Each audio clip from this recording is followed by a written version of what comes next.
Turbo and 2K show. What's up, 2K crew? It is that time of the week again. We are live from the 643 studio And we got Mr. 2K's back in the saddle. What's up, brother? What up? How's it going? Good. How was your holiday, man? It was good. It was really good. Didn't have to do a whole lot of traveling. The weather was pretty bad, and at least by the time that we did actually have to drive, it was Sunday and everything had kind of cleared out. But no, it was good. It was. I enjoy that. So that's the cool part of having little kids is Christmas morning and watching them open up their presents and everything. That's one of my favorite days of the year is just watching them enjoy the day, and I'll just sit back and maybe drink a couple beers and hang out. But it's a day about the kids. Absolutely. And I have a little older kids, but it's still the same. Yeah, it's still the same. And I just recently entered into this realm as a parent, so it's every year seems to be like a new year almost. And it's cool to kind of rehash old traditions, but kind of make some of our own. Sure. And speaking of the weather, dude, it's like a 60-degree difference tonight as opposed to last week, which is why 2K Crew, we did not even bother with a show last week. And to be honest with you, we were probably going to do last week what we're going to do this week. Yeah. So you're not missing much. But 2Ks, you missed out on some holiday graphics, which is pretty cool. But other than that, man, for the handful of you that are live with us, go ahead and drop a comment. I will feature it on the show. If you haven't, just like this, Fiesta Bowl, who you got and why? That's what we're going to get into tonight, ladies and gentlemen. But before we do that, let's thank our sponsor, Miss Kay Adams and the Marcellus News. She's allowing us to broadcast from her office here. So Kay and the whole crew over here at the Marcellus News, a big thank you and happy holidays. And for those of you wanting to get in on the Marcellus News and kind of keep track of what the hell's going on in this tiny little town, go to marcellusnews.com. You can get a print subscription. This comes to your mailbox every week. Or if you want to do the virtual subscription, that is there as well. So and if you do have kids in any part of the school, I have a very good feeling that your kid will be featured at least once in the newspaper. So that annual subscription is more than worth it. Because you know what? And especially if you do have kids, I highly suggest the print one. Because that way you can cut it out, scrapbook the hell out of it, all that good stuff. The 2Ks, let's start off with what we normally do, which is the Thursday night football game. This one sucks.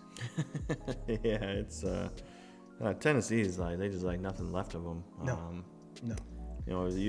How much their season has changed just in the last month. I mean, they were not that they were winning games and making it look good. They were winning kind of that typical Tennessee ever since Vrabel's taken that job. Is they've won a lot of football games and they've looked really, really ugly doing it.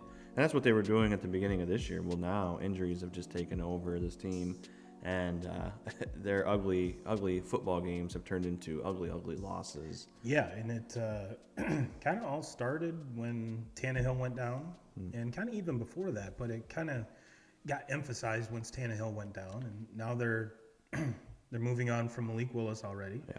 And they have Josh Dobbs? That's the plan, yeah. The last time I heard his name was when he played at Tennessee, the Volunteers, not the Titans. Yes. So it's definitely been a while. And even the Cowboys tonight kind of dinged up. Yeah. No Tony Pollard, which I have a feeling for those of you that are in the fantasy football playoffs, that might be a big ding for you. But if you're like me, you have Pollard on one team and Zeke on another. So I did it kind of that way so I didn't have to choose who was going to have the hot hand. With the league that has, granted, I'm out of the playoffs in both of them, so it really doesn't matter. But it is definitely about saving face and not coming in last and being the bitch. So, I'm not really looking forward to this one. I did put a bet in. I think I went with Pat's Super Boost. But other than that, dude, I have zero interest in this, and we'll probably be watching the college bowl game when we get home. Yeah, it's kind of been the trend all year long. Thursday night football has just started out with a bang. Yeah, absolutely. And since then, it's just been it was bad. in the middle of the season, I think they'd went like 3 weeks in a row and didn't have a touchdown or something like that. Like it has been a joke. Poor Al Michaels. And these teams coming off their short weeks and playing in these games, you really can't ever expect much. And it just seems like it's always shit football teams, that take over on this. It has not been enjoyable. It has not been an enjoyable season for Thursday night football. No, and even the Christmas Day games were kind of yeah. Yeah. Well, the Christmas Day games, they really fucked me. Let me tell you, on my fantasy football. Made the playoffs in all 3 leagues that I was playing in. For starters, the league that we did through at my house that I ran that league, I went 14-1 in that. Lost in the playoffs. Never want to be the top seed. And in my other league, I went 13-2. Was the number 1 team going in that one. Lost in the fucking playoffs. And in our podcast league, I was the 4th seed. I slipped into the playoffs in that one. And you guessed it, I lost in the fucking playoffs in that one. So 3 teams, all in the playoffs, and all 3 teams went down. It was... like I said earlier, it was a very enjoyable Christmas watching my kids open gifts. But as far as my fantasy team, I had a lot of conversations with my wife on Christmas Sunday, saying that I was never going to play fantasy football ever again. Which is a lie. He's not playing fantasy football ever again this year. Yeah. Next year's a different story. But 2Ks, the title of this week's show is: Are we destined to see a Michigan-Georgia square off for the finals? Everything is kind of trending that way. We'll get into the odds of each game. We'll get into the odds of who's the favorite to win it all. But just your initial reaction: Are we going to see a Michigan-Georgia college football playoff final? I mean, that's what I think. I mean. You watch conference championships, if you go back a month or 3 weeks ago when all this was going down, there was a lot of games that I kind of thought I had figured out too in that one, and they didn't go the way that I figured that they would. So just ask my FanDuel account. The thing with college football is you never know what to expect. I truly believe the 2 best teams in college football are Michigan and Georgia. So I think if I'm betting money, where I'm at right now, I'm betting on those 2 teams to win.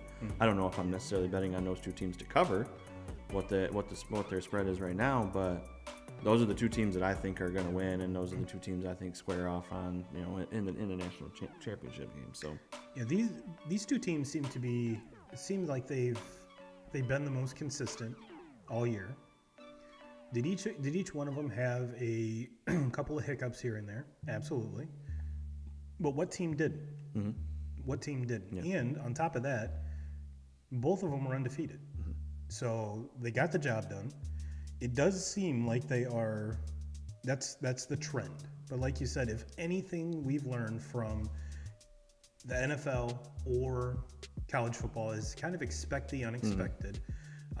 Just a prime example, the last time we saw Ohio State, they were getting run over by Michigan in the horseshoe, which hadn't happened in a million years, it seems like. And so we have that kind of taste in our mouth, as well as, and just by that game alone, I'm trying to remember off the top of my head, I think Ohio State, it kick was like a 7.5 point favorite and got demoralized. So this has both NFL football, college football. Yes, it has definitely been definitely an unpredictable season, one to remember, unless you're looking over the email I got from FanDuel talking about the highlights and lowlights of my betting season so far. Well, I kind of teased at it here, 2Ks. Let's look at this is from FanDuel, and I grabbed this off the site, I believe at about 1 o'clock this afternoon. So these are kind of as we're going live. I'm pretty sure these lines haven't moved too much. But Georgia is the favorite to win it all at minus 130. Michigan is second, plus 300. Ohio State, plus 360. And TCU, plus 1,800.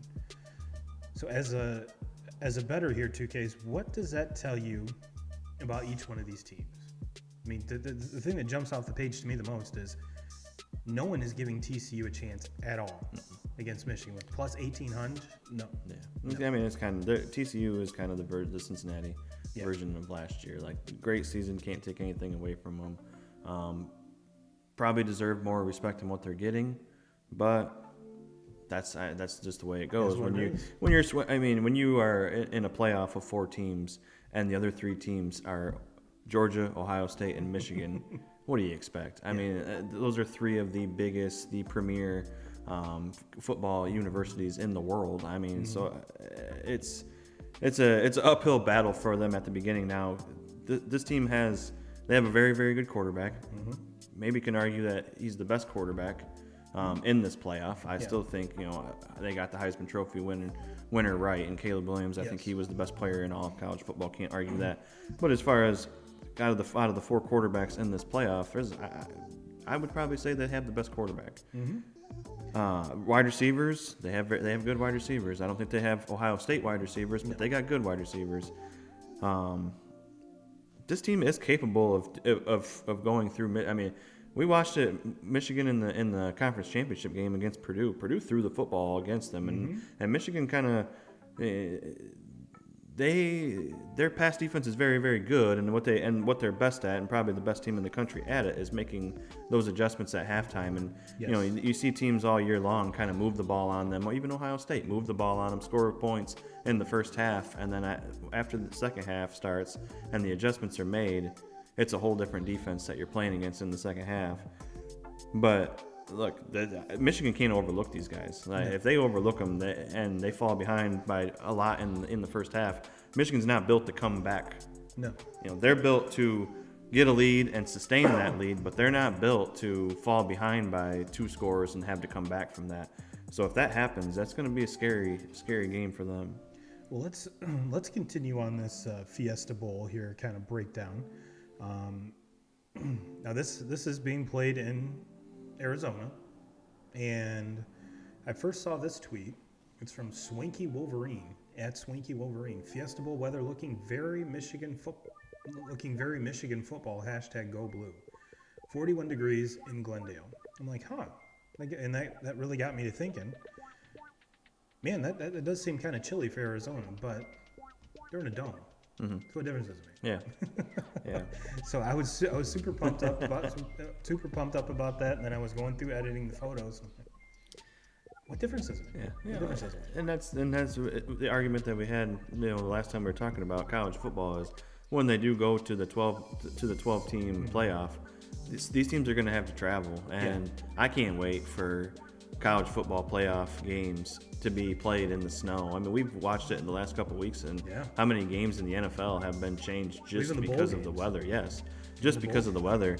And this playoff, and it has been since the very beginning of it all. I mean, it's not even just the playoff. Even if you look at all the major bowl games over all the years before they even started this playoff, it's always revolved around going somewhere where the weather is really nice, or and playing exactly into the way all these teams down in the SEC want to play, or all these teams out on the West Coast they want to play, or all these teams that are in the Big 12 playing down in Texas and Oklahoma and where they want to play. But it's never advantage to anybody in the Midwest. So I can't wait for that to start. But that's beside the point when you talk about these 2 teams, Michigan and TCU. To me, Michigan just goes down there and plays their style of football. I don't think that this game. I don't think it fucking matters where they're playing. No, and Michigan is the type of team that their offense, their team. I mean, that's going to travel. They're not airing it out 50, 60 times. So it's not as weather dependent as something like that. But let's check out the odds here real quick. I know we talked about the odds to win it all, but the Fiesta Bowl TCU is a 7.5 point dog, and over under set at 58.5. And I wish I was a better host because I should have checked these odds earlier in the week to see if they had moved, but I didn't.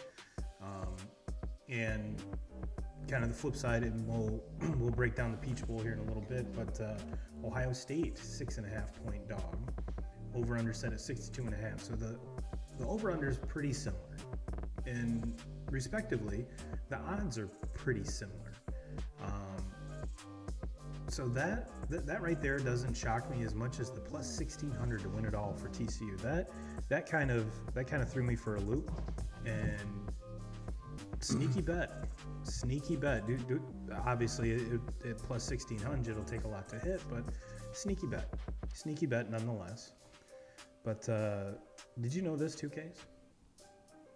This is a tweet from Michigan Daily Sports. Hashtag Throwback Thursday to the only other time Michigan football has played in the Fiesta Bowl when quarterback Jim Harbaugh led the Wolverines to a legendary comeback victory over Husker Football Nation.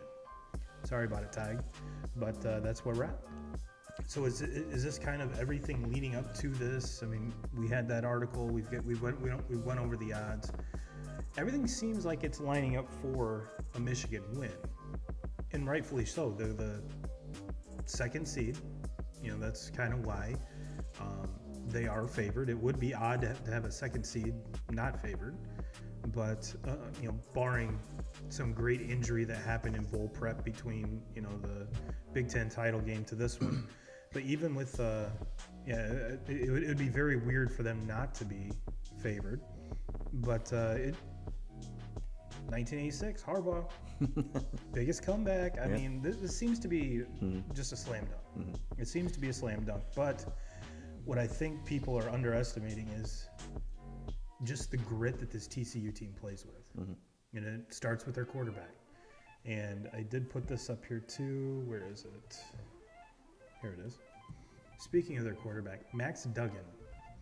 This is a comparison. This is from the VRBO Fiesta Bowl, at Fiesta Bowl Twitter account. It has the season stats for Mr. Max Duggan as compared to J.J. McCarthy. And they're very, very similar except for one, and that being passing touchdowns, which we've talked at great lengths on this show, and it's not a secret that they really didn't open up McCarthy that much throughout the season. When your running back has 16 of them. Yeah. I mean, like. Yeah, and completion percentage, Duggan 64.9, McCarthy 65.3. Both very good. Yards per pass attempt, Duggan 9, McCarthy 8.3.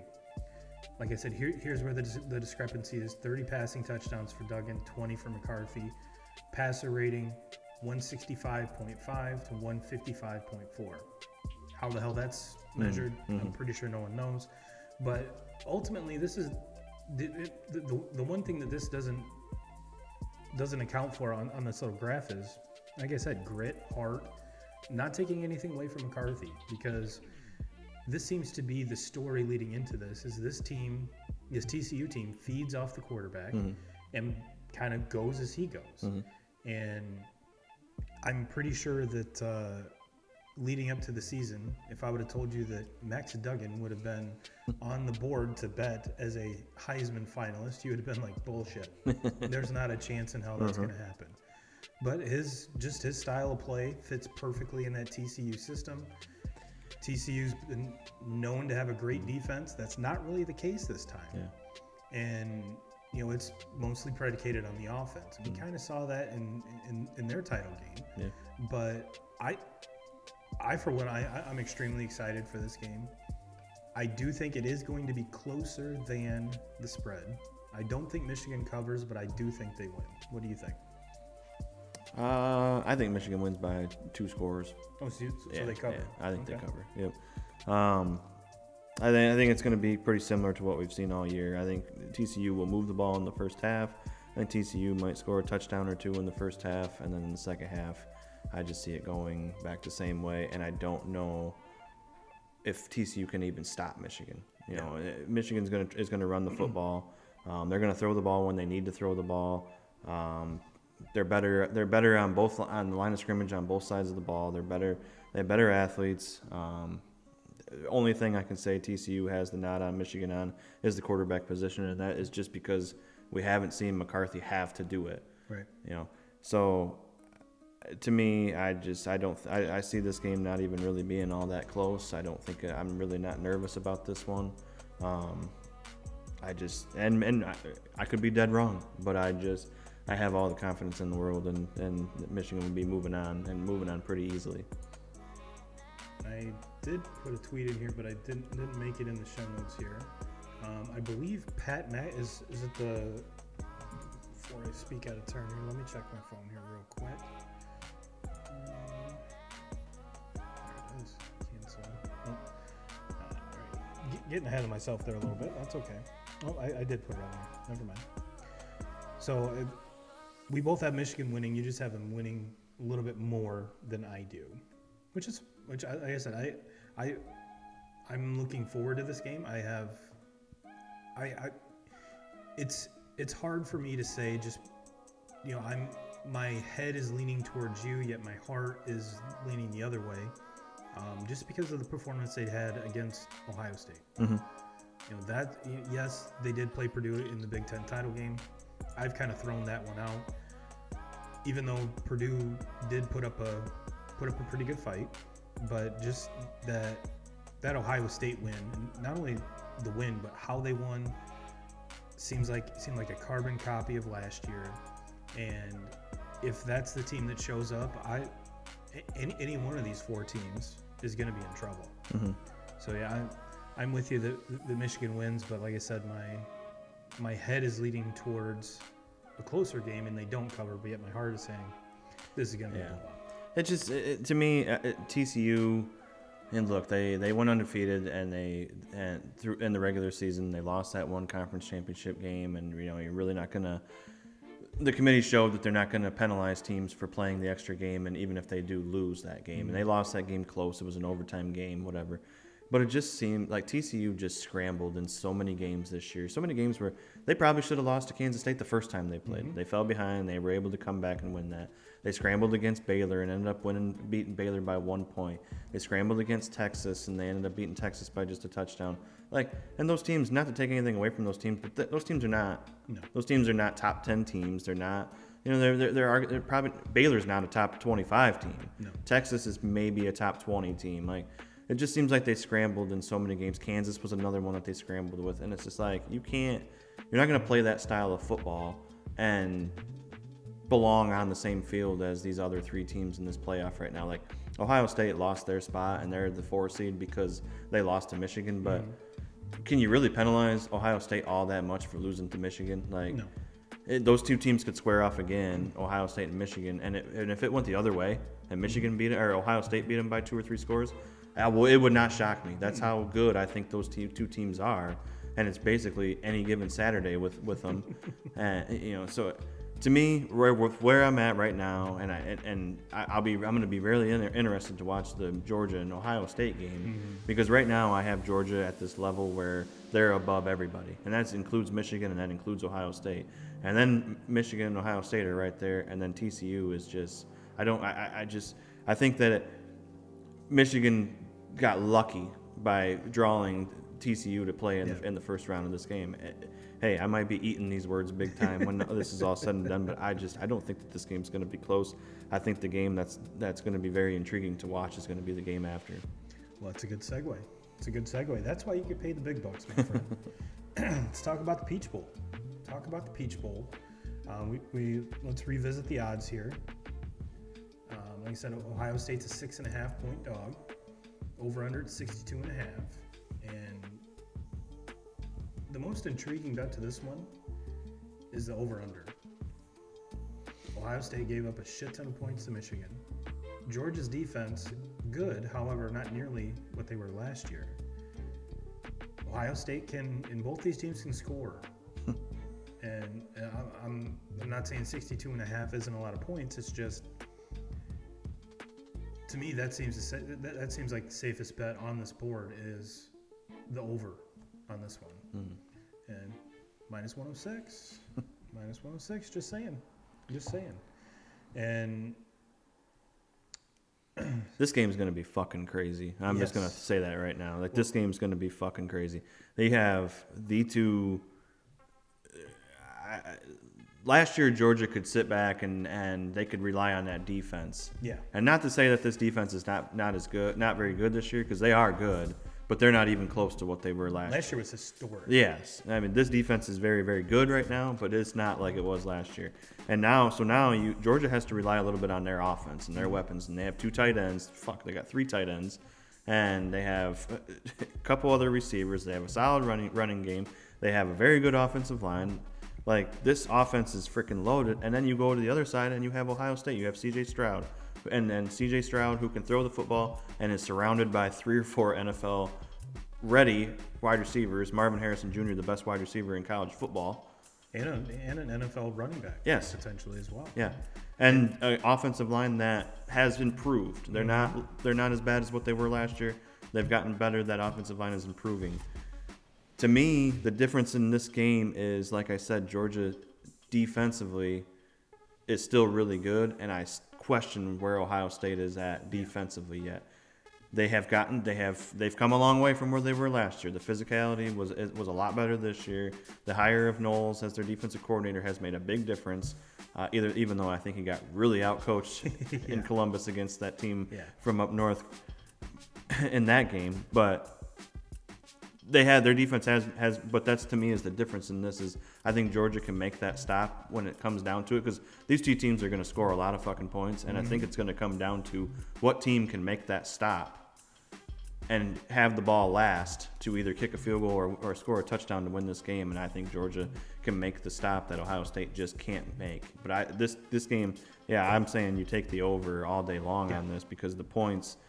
This game is going to be fucking crazy. And speaking of crazy in this game, this is from our friend Pat McAfee. He tweeted this yesterday. Breaking news. We will be live on the field for the Peach Bowl down in Georgia, and we are pumped about it. Pat McAfee, as a sideline, not only Pat, but the whole PMS crew is going to be down there. And they're doing it. It's not even like they're going to be, sideline reporters. This is going to be a simulcast, which I think is going to be fucking electric. Anytime you get Pat around anything football, or even not, if you watch his show, you know how just crazy and kind of, just unexpected things can happen. The only downside is it is on ESPN. They can't curse, which that kind of throttles him back a little bit, but still should be very, very fun. But no, you are 100% right. This does seem to be leading up to. A shootout is kind of the wrong word here, but maybe, whoever makes the last stand or the most impactful stand will win this based on the defense. But I see a lot of points being scored, and I'm still leaning Georgia. But again, I don't think they cover either. I don't think so either. But yes, hammer the over. Hammer it. Yeah, I don't think they cover either. Honestly, I think this game comes down to Georgia last play of the game. It's either going to be, I think it's going to be a field goal. I think it's going to be a field goal that wins this game. I really do. Now, that being said, it seems like every single time that there's been a big game that Georgia's been involved in, you think it's going to be close, and Georgia just freaking blows the doors off them. You watch them play this year against Missouri, and they look like complete shit. There was a game where they played against a MAC opponent. I want to say, I have to go back and earlier in the season. Oh, Kent State. They play against Kent State, and it's close. And it's just like, what's going on with this Georgia team? Why are they playing like this? This isn't the same team that everybody thought, well, Oregon has a chance at beating them in week 1 of this year. A lot of people were taking Oregon in that game. And what happens? They go out and they beat the shit out of them 49-3, and it wasn't even a game. Bo Nix throws like 5 interceptions in his glorious debut in a Ducks uniform, and it's, hey, what do you know? It's still the same Bo Nix. Yeah. But Georgia plays like shit in the middle of the season against Missouri, and then they have a game against Florida, and it's like, what's going on with them? And they're in trouble. They got Tennessee coming into town, and Hooker, who at the time was the Heisman favorite, and Tennessee was number 1 in the country, and they had jumped Georgia, and it was everything on Tennessee. That game, it was a 2-score game, but it wasn't even close. It was Georgia all the way. Georgia just dominated that game from start to finish. And then you go into, they play against Kentucky. They look like shit, and you think, oh man, what's going on with this Georgia team again? Like they're showing their cards. They're not near as good as what they were last year. And then they go LSU in the conference championship game, and it wasn't even a game. They just blow LSU away. LSU was hot, maybe one of the hottest teams in college football going down the stretch there, and then they just get the doors blown off them by Georgia again. So that's where it's like, are they just setting us up again where, okay, I think Ohio State's going to play with them. This is going to come down to a field goal. and then Georgia just going to show up and fucking dog stomp them like they did Michigan last year in the playoff. I don't see it happening that way. I think Ohio State's offense is way too high-powered, and when you have receivers like that and a quarterback that can throw it the way that Stroud can, they're going to put points on the board. The way I see it right now is this game, I don't think there's going to be very many punts. No. I would hammer the over, and I think Georgia's going to win this game on a field goal. It was quite impressive and entertaining to watch them just demoralize Brian Kelly and his family down there in Baton Rouge. But that's neither here nor there. But kind of getting back to the point of the spread here. This is from Kellyanne Stints at Kellyanne Stints over on Twitter. Number 1 Georgia is favored by a touchdown over number 4 Ohio State in the Peach Bowl. Hashtag Buckeyes wide receiver. Not even going to try to pronounce his name. I can't speak for everyone, but for me personally, I don't feel like underdogs. And I can kind of see where he's coming from.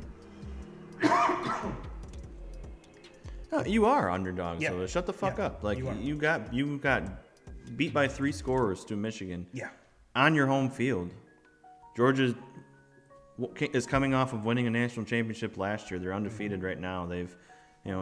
They beat Tennessee. They beat Alabama. They didn't play Alabama this year, but they beat Tennessee. They beat LSU in the conference championship game. Like, yeah, everybody that plays Georgia is the underdog right now. Until Georgia gets beat, you are the underdog until you beat them. Like, that's just the way it is. And well, they're a 4 seed for a reason. Yeah, exactly. You weren't. If it wasn't for USC just completely not showing up against Utah, the playoff was already set going into that day, or going into that. It was a Friday night before they won the Pac-12 conference championship. The playoff was already set. USC was supposed to go beat Utah, and TCU didn't matter what TCU did. The only thing that would have mattered was, I think, if USC would have won that game and TCU ended up losing like they did, USC probably would have just jumped. Yeah, absolutely. That's the only thing I see happening. But Ohio State, no, you weren't supposed to be here. Things had to happen in order for you to get into this playoff. So yeah, you're the fucking underdog. Yeah. Like I said, last I checked, you had 1 loss. Yes. Georgia has 0. Now, that being said, do I think that there's a possibility that Ohio State can win this game? Yes. Yeah. But shut the fuck up. You're the underdog. Embrace it and just love it and enjoy it. Love it and enjoy it. So, let's give the folks a little preview here. We both have Michigan facing off against Georgia. And quite frankly, this is the matchup I've wanted to see all year. I think anyone that's even remotely close to the Michigan-Ohio State teams wanted to see those two teams face off, just because leading up to it, both were undefeated. The obvious rivalry that's there, and then the demoralization that Michigan did last year led up to that game being obviously the most hyped game of the season, and rightfully so. But I think as college football fans, this is the one that we, especially Michigan fans, yes, you want to see them beat Ohio State. But it seems to me like you would want to see the defending champion. Yeah, absolutely. You want to see, any other year take out Georgia, insert Alabama. You want to knock them down off that hill. Michigan has proved that they belong, but they haven't proved that they can beat that. They have not proved that they can go down and beat one of those SEC teams, and I'm talking about Georgia and Alabama. They haven't proved that they can do that yet. Alabama didn't make it to the playoff this year, but they will be back. Nick Saban is still the coach there, and they will be back. And Michigan has proved that they belong on that stage, but they belonged on that stage last year, and they got beat by 4 scores or 5 scores. That game, that wasn't even a game from start to finish. It was over in the first quarter. So, and you could see it. You could see it in Michigan, in the players' eyes in that game. Like, they're pissing down their leg. Like, this team, and that Georgia team was fucking loaded last year. But still, you have to beat them, so that's where I'm at with it. Like, they absolutely belong. But until they beat them, talk is talk. I mean, and it's honestly the last thing that Harbaugh has to check off on his Michigan resume is a national championship. So last year was kind of I'm not going to say test the water year because they did belong last year. Absolutely, 100%. But I also think last year it was like, and I know that the kids, the players, the coaches, they would never admit to this, but as a fan, I think last year it was, we beat Ohio State. That's all that mattered. Yeah. You know, what happened after that Ohio State game? Like, of course we were going to beat Iowa. They sucked. Mm-hmm. But what happened after that, I don't know if it really actually mattered. To where this year, I think they expected to beat Ohio State. Mm-hmm. And then it was like, after the Ohio State game, that's when the shit starts. That's now the season has started. This Georgia team embarrassed us last year. Mm-hmm. We can't overlook TCU. We need to take care of that. And like I used the same quote before Michigan played against Purdue. The only team that can beat Michigan on Saturday at 4:00 is Michigan. Yeah, Michigan is the better team. They are better on both sides of the line of scrimmage. They are the better team. Mm-hmm. They should win this game. The only team that can beat them is themselves. Yeah. So you are 100% right. And yeah, I do think there was kind of a relief of sorts getting that monkey off the back for beating Ohio State. And that might have been, now, had they played that playoff game the week after that game or the week after the Big Ten title game, you might have saw a different team there. Mm-hmm. Do I still think Georgia was a better team than Michigan? That Georgia team was historically good, both sides of the ball. Yeah. And rightfully so, won the national title. But this year, not to say that there's more chinks in their armor, but there's one or two where last year there was hardly any. Hardly any. And I think this Georgia team is beatable, whereas last year's No. Yeah, I kind of feel the same way. But I really do think that. And I think last year the worst thing that could have happened was Alabama beating them in that conference championship game and just destroying them. Yeah. Because you pissed them off. Like, you woke them up. I think everybody knew last year the best team in college football all season long was Georgia, just from the eye test, just from watching them. And then Alabama, who was set up, they weren't even going to make the playoff. And they all of a sudden come and just beat the shit out of Georgia. And it was like everybody's there talking about them. They're the number 1 seed. Like, they're the best team in college football. The doors off of them. Oh, they just destroyed them. Mm-hmm. And the only thing that Alabama did was just wake up a sleeping giant and just piss them off. Don't poke the bear. Yes, and that's what happened. I mean, they pissed them off, and it was a reality check. And then and Michigan just happened to be the poor soul that had to step in and play them next. And Georgia was the best team in college football last year, and Georgia's the best team in college football right now. Mm-hmm. I mean, so we've been doing this sports betting thing now for a pretty decent amount of time, I'd say. Your record's a little bit better than mine, but what would put your handicapper hat on? Where would you put the line on this? The Georgia-Michigan game. You think it's 7? I don't think you go that much. I think you go Georgia probably 3.5. 3.5? Yeah. I want to go 3. I'd go 3.5. I was leaning more towards like 4.5 to start. It might end up around 3.5. But I have a feeling if it's anything over 4, hammer that. Mm-hmm. So I do think it is going to be closer, or should be closer than that. But yeah, I really do think that there's no way in hell, even if, and this is going out on a limb, even if Georgia blows the doors off of Ohio State and Michigan wins by 2 against TCU, there should be no way in hell this should be a 6.5, 7.5 point spread at all. At all. And as far as the over-under, I mean, 55 I think would be high, even though both teams are capable of scoring with anybody. Michigan's granted, their scoring, if you look at their offensive scoring, kind of blurred by the first couple weeks. But that aside, I still think that offense can score with any offense in college football. Their defense is comparable to Georgia. But I think Georgia's offense is just a little bit more potent. And yeah, I don't see this one being very high scoring, but I do think it's very close. And I know I have a feeling, and this is probably coming from the heart, you're going to take Michigan in this, or are you taking Georgia? Oh fuck! I'm throwing everything I got on Michigan right now. I mean, like, Go Blue how Nation can you not? This is the best Michigan team that I've seen in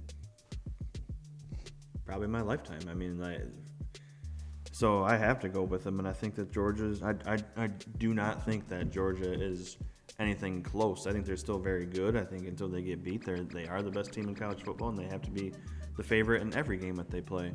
But this isn't the same team from last year, and I think that, and I truly believe Michigan is a lot better than what they were last year. And so getting those guys back, the Corum, losing Corum, that sucks. That hurts. That does hurt. I'll be very interested to see in the TCU game if Edwards is still has that, the fucking. Twitter said he was at practice today with the cast on. With the cast on? Yep. Yeah. So that sucks because that takes out a big piece of his game. He's not really. They're not using him as a pass catcher when he has that on, which is his strong suit. And that's what. Yeah, exactly. So that sucks. I guess we'll see. I mean, we'll see. They're a defensive side of the ball. Michigan is getting some guys back that they haven't had for. As far as I don't follow injuries on other teams, so I don't know what Georgia. I'm sure a lot of teams are probably getting guys back after not playing for a month. So, but I know just personally for Michigan, they are getting some guys back, some key players back. But yeah, I think that if I do believe that you're right. I think this game is going to be close. If it ends up being Michigan-Georgia, I think it's going to be close. I think it's going to be a really good game. I don't think it's going to be real low scoring because even though both defenses are very good, I think both offenses are very good too, and they're going to give up points. I don't think it's going to be as high scoring as Georgia Ohio State. No.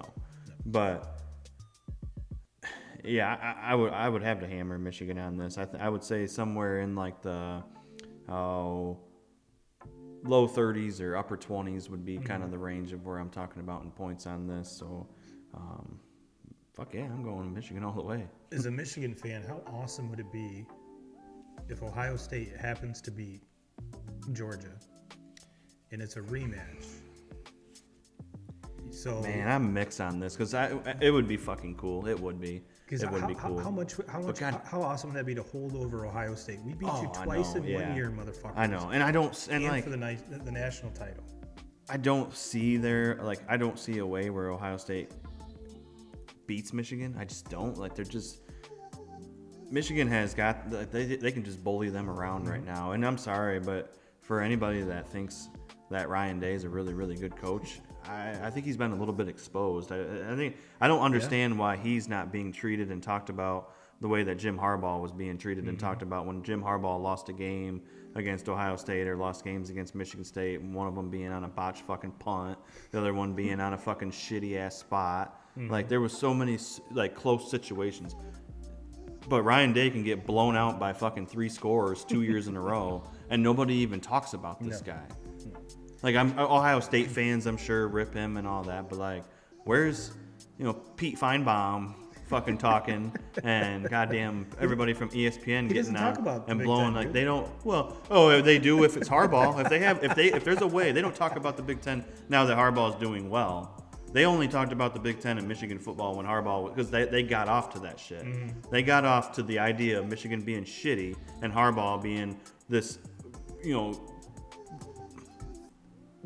was supposed to be this guy that coming back to his alma mater and was going to win. The guy was winning 10 games a year and still was being talked about because he couldn't win the big game. That was it.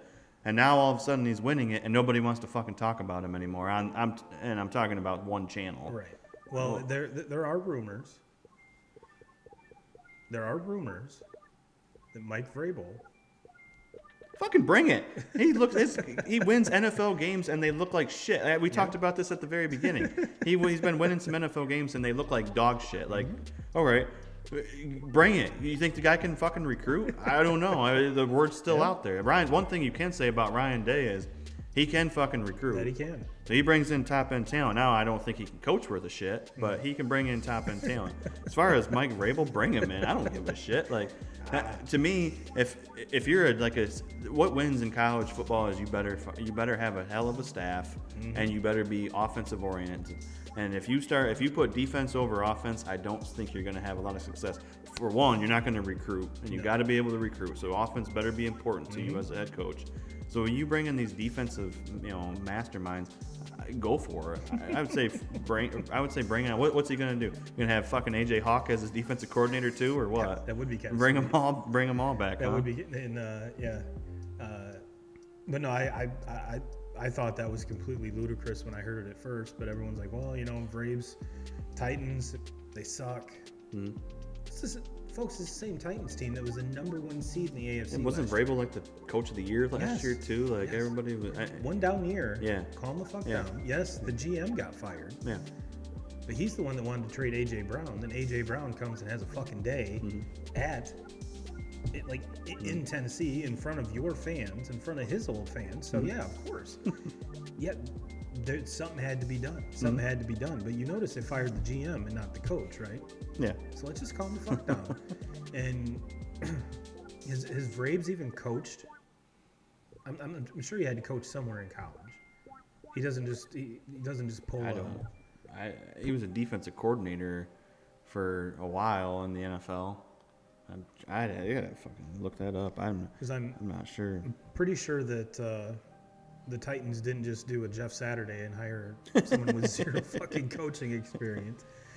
But no, I saw that and I was like, well, you know what? I need to throw that out there, get 2Ks riled up, and it worked. It worked. 2K crew, it worked. I love getting him riled up. And I've been back and forth on that because it's been a topic of a lot of conversations. Is how cool would it be, Michigan, Ohio State to square up again? I don't know. Because this is the thing. Like Ohio State's offense is so good that they could beat you anytime. Like, I think if they rolled the footballs out and played 10 times, I think Michigan would beat them 6 or 7 times. I think Michigan's the better team. They're the more physical team. But at the end of the day, Ohio State's got 2 or 3 NFL caliber wide receivers and an NFL caliber quarterback. So that's scary to play against. I don't give a shit who you are. That's always scary to play against. And if Ohio State was to beat Michigan, you took the words right out of my mouth. It would take away everything. Yeah. To where it's like right now Michigan has them exactly where they want them. They beat them 2 years in a row. They did what everybody said they couldn't do. They went to Columbus and beat them.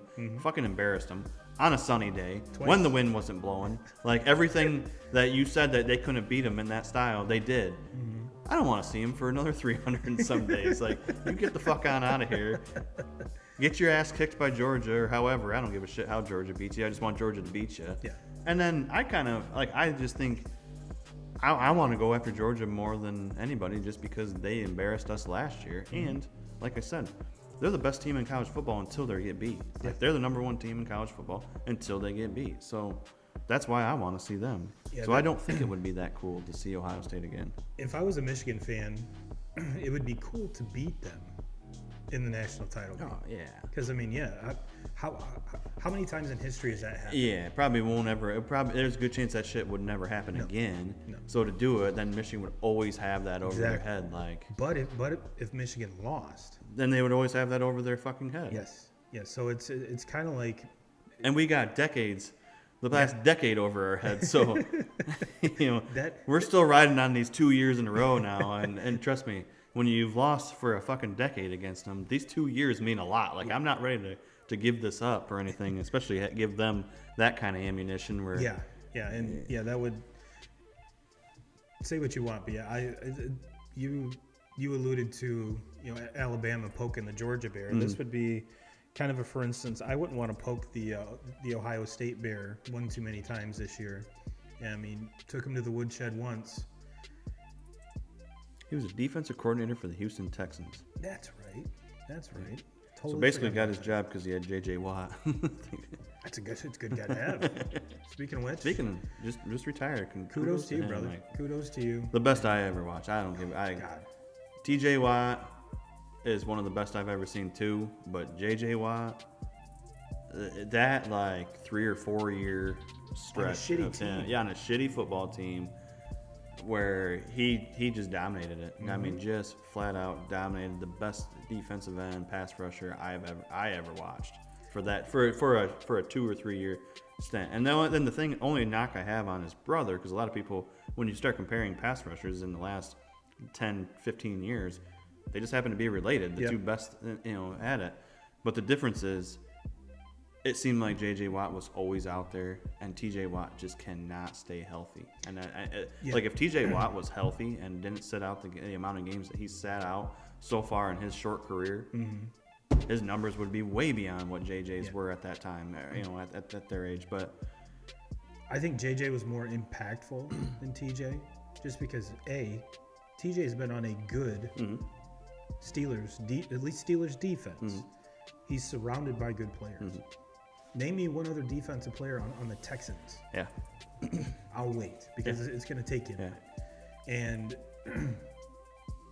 whereas, yes, TJ can line up pretty much anywhere on the line, you didn't know play to play where JJ was going to be. And wherever he was, the quarterback had to shift coverage. Yes, we need to double team him, and he still got through. Sure. And on top of that, I think I saw a stat like he averaged like almost 5 swatted passes a year, which is insane. The Texans used him as a fullback, as a tight end. He caught touchdowns. He intercepted balls. He strip sack, fumble recoveries. He did it all. And am I saying he should be on like the Mount Rushmore of defensive players? Probably not. But as far as our generation is concerned, and I'm even throwing myself in there, even though I did see Reggie White play. Granted, it was Reggie White tail end of his career, and did see Lawrence Taylor. So I think those two you would have to put above him. But he's on a very short list of just, I'm not going to say great defensive players, game-changing defensive players. And with the two guys that I mentioned, and Reggie White and LT, they also had great defenses they played on. Reggie with the Eagles and the Packers, and LT on the Giants. I mean, those were good teams. The Giants were going to Super Bowls. The Texans were not. Were not. And to think where that, and then as the Texans got good, that seems like when JJ was starting to get hurt. He started, he wore that arm thing pretty much his whole career. And then just, bicep tears and shit like that. And right when the whole Deshaun Watson, DeAndre Hopkins, that era comes in, and then you got they were just starting to pick up steam. They're competing for the AFC South. That seems to be when JJ starts to get a little bit beaten up, and then obviously moved on at the right time from the Texans, obviously, and goes to an Arizona team that I think all of us included, would have said that this is a playoff team, this is a very good team, and they're going to be very exciting to watch, and they haven't. So probably a good decision to hang it up. And I did think it was cool, his IG post, my son's first NFL game and my last NFL home game. So JJ, you've had one hell of a career. First ballot Hall of Famer. Should be unanimous. And yeah, good on you, pal. Good on you. Good on you. Even though his brother is kind of picking up where JJ left off, just the sheer size. Like JJ Watt is that first guy that's a giant, just a mountain of a man, that probably as a pro day ran like a 4.5.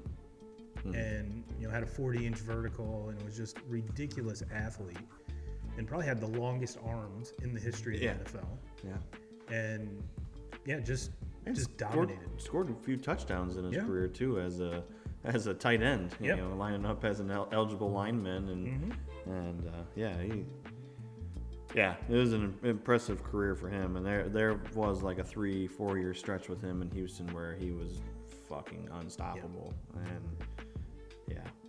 3-time Defensive Player of the Year, 5-time All-Pro. I mean, just literally the only thing missing from his resume is a Super Bowl. And it just unfortunate it didn't happen. And there were of course, Twitter was going nuts saying, all right, it's week 13 next year. The Steelers are in playoff contention. Does JJ come back to play with TJ for the end of the year? To kind of chase that ring. Yes, it would be cool, but the way he did it with that Instagram post, I think he's done. Yep. I think he wants to get out while the getting's good, and has come to the realization, and it's just been, it's ball is ball, but family's family. Yep. So, well, 2Ks, we're at that hour mark, my friend. At that hour, it seems like when we don't do this together for a while, this. I've got a show plan, and I'm trying to drag it out at the beginning, and then it's like, oh shit, hit the post. We hit the post. So let me check, make sure we didn't overlook anything. Nope. I did see we got a Dallas 10-0 score. Is that what it is? Zeke scored the touchdown, by the way. Yes. Excuse me. Tennessee put a drive together, but then fumbled. Oh. Are they having people from the crowd? Yeah, they only got some guys I never heard of. Well, yeah. Not really sure who this. We've got Jeffrey Burton from Marcellus, Michigan, playing halfback. Speaking of, not that somebody that people have never heard of, but Dallas Cowboys signing T.Y. Hilton, and he made a huge catch in the game last week, and I just saw he had a catch right now. So yeah, I had a feeling he did something because Pat tweeted T.Y. He got a 60-yard pass on a third and 30 something. Almost scored. Yeah, almost scored. I've always liked T.Y. Yeah, always liked him. Always liked him until it came down to fantasy football. In the years that I got him, he didn't do shit. But the years I didn't get him, he had career years. So, all right, well, 2K crew, we'll get you out of here on this. Everyone have a great New Year's. Be safe. Don't do anything we wouldn't do, which still leaves a lot to have fun. Still has a lot to have fun. Yeah, we will see you in 2003, 2K crew. That's kind of a tongue twister there. We'll get you out of here on that. And everyone, as always, Jim Rohn, we're coming for you.